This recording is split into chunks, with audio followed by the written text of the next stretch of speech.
Hello students, mensuration के इस section में हम सिलेंडर पढ़ने वाले हैं। जो सिलेंडर होता है वो 3 डायमेंशनल शेप होती है जिसके 3 सरफेस होते हैं। जैसे ये सिलेंडर है, इसके 3 सरफेस हैं। ये वाला कर्व सरफेस, ये सर्कुलर सरफेस और ये वाला भी सर्कुलर सरफेस। इन दोनों सर्कुलर सरफेस की जो रेडियस होती है वो सेम होती है, तो इसीलिए एरिया भी सेम होगा।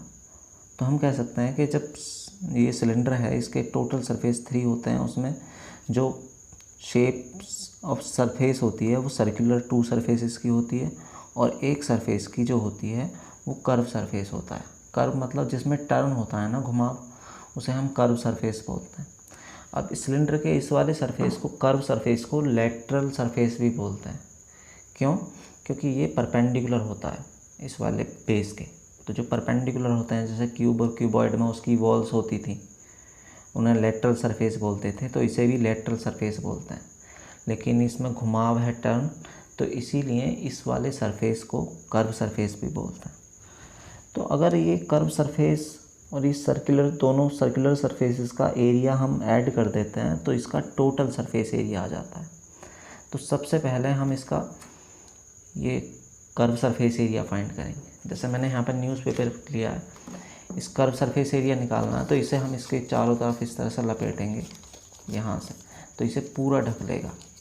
तो जो कर्व सरफेस का एरिया है वो इस न्यूज़पेपर के इस वाले पार्ट का एरिया होगा ये। अब यहाँ पर अगर हम देखें कि इस सिलेंडर की जो हाइट है ये वाली, ये h है, और इस सर्किल की अगर रेडियस r है तो इसकी ये वाली सर्कमफेरेंस जो होगी वो 2πr होगी। तो यहाँ पर ये 2πr है, ये h है, तो अगर मैं इसे ऐसे करता हूँ यहाँ पर काट कर, तो इसकी ये वाली 2πr होगी। क्यों? क्योंकि इससे हमने इसके कर्व सरफेस से निकाला है ये वाला पार्ट। तो ये वाली 2πr है और ये वाली h है। अगर इसका मुझे एरिया निकालना है तो ये जो शेप है ये रेक्टेंगल शेप है, तो इसका एरिया फाइंड करने के लिए रेक्टेंगल का एरिया होता है लेंथ मल्टीप्लाई विथ। तो यहाँ से अगर इस रेक्टेंगल का एरिया फाइंड करना है A = L/B वाले फॉर्मूले से, तो इसकी यहाँ से यहाँ तक की ये 2πr और इसकी ये वाली जो विथ है ये h के बराबर है। तो यहाँ दोनों की मल्टीप्लाई करेंगे तो ये 2πrh आ जाएगा। तो हम कह सकते हैं कि जो सिलेंडर होता है उसका कर्व सरफेस एरिया, इसे कर्व सरफेस एरिया बोलेंगे और वो 2πrh आ जाएगा। तो यहाँ पर इस कर्व सरफेस एरिया को मैं इधर लिख लेता हूँ ऊपर 2πrh, curve surface area = 2πrh।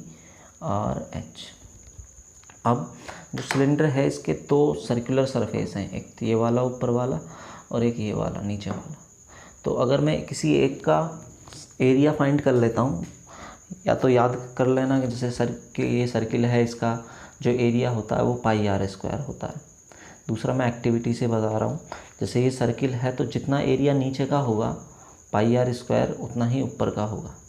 तो यहाँ से अगर मैं एक सर्किल का एरिया निकाल लेता हूँ और उसमें 2 की मल्टीप्लाई कर दूँ तो इन दोनों सर्किल्स का कंबाइन एरिया आ जाएगा। तो यहाँ पर अगर हम देखें, जैसे सपोज़ ये सर्कुलर पार्ट है, तो मैंने यहाँ पे एक पार्ट ये वाला लिया है, ये सर्किल है और इसकी रेडियस r है। तो हमें अगर इसका एरिया फाइंड करना है तो एक चीज़ याद रखनी है कि इसे हमें इवन पार्ट में, मतलब 2, 4, 6, 8, 10, 12, 14 पार्ट में डिवाइड करना है, कुछ इस तरह से। जैसे मैंने यहाँ पर डिवाइड करे हैं, ये 6 पार्ट हैं यहाँ पर इस सर्किल के, दोनों सेम हैं।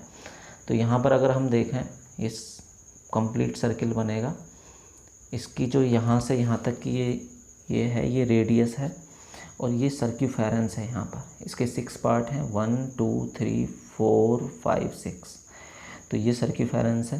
तो यहाँ से अगर मैं इसे सपोज इसका एक पार्ट इस तरह से निकालता हूँ और एक पार्ट इस तरह से, ये वाला, यहाँ पर दूसरा पार्ट ये वाला, ये इस तरह से, तो ये यहाँ पर कुछ रेक्टेंगल की शेप लेने की कोशिश करेगा, यहाँ ये इस तरह से। लेकिन यहाँ पर इसमें टर्न आ रहे हैं, वो टर्न इसलिए आ रहे हैं क्योंकि पार्ट कम है ये वाले। अगर ये वाली देखें, ये रेडियस थी तो ये r होगी, और ये यहाँ से इसके जो 2 पाई r थी सर्क्यूफेरेंस, ये वाली 2 पाई r, अब इसके हाफ पार्ट ऊपर चले गए हैं। इसके हाफ पार्ट इधर वाले 3 पार्ट्स थे, ये 3 पार्ट, ये इधर 3 और ये इधर 3, तो आधे पार्ट ऊपर और आधे नीचे। अब पूरी जो होती है 2 पाई r होती है सर्क्यूफेरेंस। जब सर्क्यूफेरेंस 2 पाई r होती है तो आधा कर दिया है हमने, इससे ये कैंसिल हो जाएगा तो पाई r आएगा। तो हम कह सकते हैं कि ये यहाँ से यहाँ तक की जो लेंथ होगी वो पाई r होगी। अब ये परफेक्टली रेक्टेंगल शेप नहीं है, मैंने बताया अगर हम इसके और ज़्यादा पार्ट करते हैं तो ये उस रेक्टेंगल शेप लेने की कोशिश करेगा। जैसे सपोज़ यहाँ पर इसके 8 पार्ट हुए हैं, यहाँ ये 8 पार्ट हैं, और इसके पार्ट को इसी तरह से हम मिलाएंगे। जैसे इन 8 पार्ट्स को मिलाते हैं तो ये पहले वाले जो हमने 6 पार्ट किए थे उसके कंपेयर में थोड़ा ज़्यादा रेक्टेंगल शेप हो जाएगा। यहाँ पर इसका ये वाला जो टर्न है, देखेंगे इसके टर्न ज़्यादा हैं, इसके टर्न कम हैं, तो ये रेक्टेंगल की तरफ को जा रहा है यहाँ पर। अब इसके हाफ पार्ट ऊपर हैं, हाफ पार्ट नीचे हैं, ये वाली रेडियस है तो ये वाली पाई r हो जाएगी। और अगर हम लास्ट इसके 10 पार्ट्स कर देते हैं तो ये 8 पार्ट के कंपेयर में और ज़्यादा रेक्टेंगल शेप हो जाएगा इस तरह से। तो यहाँ पर इसके 10 पार्ट्स को मैं मिला रहा हूँ,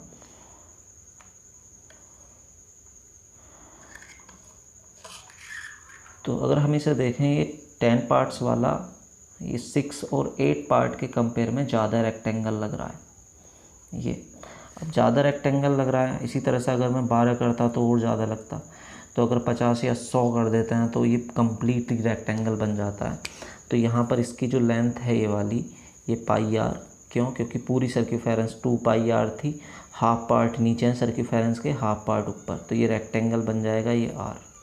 तो यहाँ से अगर मुझे इसका एरिया फाइंड करना है तो इस रेक्टेंगल का जो एरिया का फॉर्मूला होता है वो L इंटू बी होता है।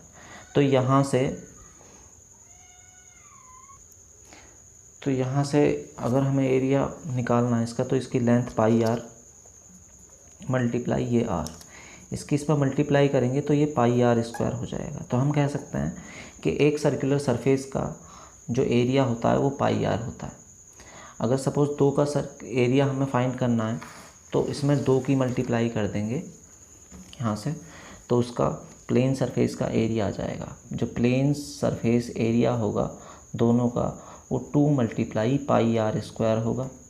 तो यहाँ से 2 पाई r स्क्वायर आ जाएगा। तो इसी तरह से अगर टोटल सरफेस एरिया निकालना है, मैंने पहले भी बताया अगर total surface area TSA find करना है तो किसी भी शेप के सारे सरफेस एरियाज़ को ऐड कर देते हैं। तो अगर हम भूल जाते हैं तो ये चीज़ें याद रखनी चाहिए कि अगर टोटल सरफेस एरिया फाइंड करना है तो हम उस शेप को इमेजिन करें और उसके सारे सरफेस एरियाज़ को ऐड करते हैं। तो अगर सारे सरफेस एरियाज़ को ऐड कर देंगे तो हमारा टोटल सरफेस एरिया आ जाएगा। तो total surface area equal to ये वाला कर्व सरफेस एरिया प्लस और प्लेन सरफेस एरिया, या प्लेन सर्कुलर एरिया भी लिख सकते हैं। कर्व सरफेस एरिया वो 2 पाई RH है और ये 2 पाई r स्क्वायर। तो यहाँ पे हम 2 पाई r कॉमन ले सकते हैं, तो ये आ जाएगा 2 पाई r, यहाँ H बचेगा और यहाँ पर r आ जाएगा। क्यों? क्योंकि इस r स्क्वायर को हम r मल्टीप्लाई r लिख सकते हैं। तो टोटल सरफेस एरिया 2 पाई r bracket H plus r आ गया। आगे अगर हमें वॉल्यूम फाइंड करना है तो जो सिलेंडर होता है उसका बेस और ये टॉप दोनों सर्कुलर शेप होते हैं। मैंने पहले बताया अगर किसी का बेस जैसा नीचे से है वैसा ऊपर से हो तो उसका जो वॉल्यूम होगा वो बेस एरिया मल्टीप्लाई हाइट हो जाएगा यहाँ पर। तो बेस एरिया मल्टीप्लाई जब हाइट, अब बेस एरिया इसका सर्कुलर सरफेस है तो यहाँ पर बेस एरिया जो होगा वो पाई r स्क्वायर हो जाएगा मल्टीप्लाई हाइट h, तो ये इसका वॉल्यूम पाई r स्क्वायर h आ जाएगा। तो यहाँ से भी हम याद कर सकते हैं कि बेस एरिया अगर नीचे और ऊपर का सेम है तो पाई वो बेस एरिया मल्टीप्लाई हाइट होगा। जैसे सपोज़ हमने क्यूब में पढ़ा था, जो क्यूब है उसकी सारी साइड्स बराबर होती हैं, तो बेस एरिया इसमें स्क्वायर है तो इसका स्क्वायर का बेस एरिया a और हाइट a, तो इसीलिए इसका वॉल्यूम ए क्यूब होता है। और इसी तरह से क्यूबॉइड का, जैसा क्यूब नीचे सा होता है वैसा ही ऊपर से होता है, तो उसका फॉर्मूला ये बेस एरिया मल्टीप्लाई हाइट ही होगा।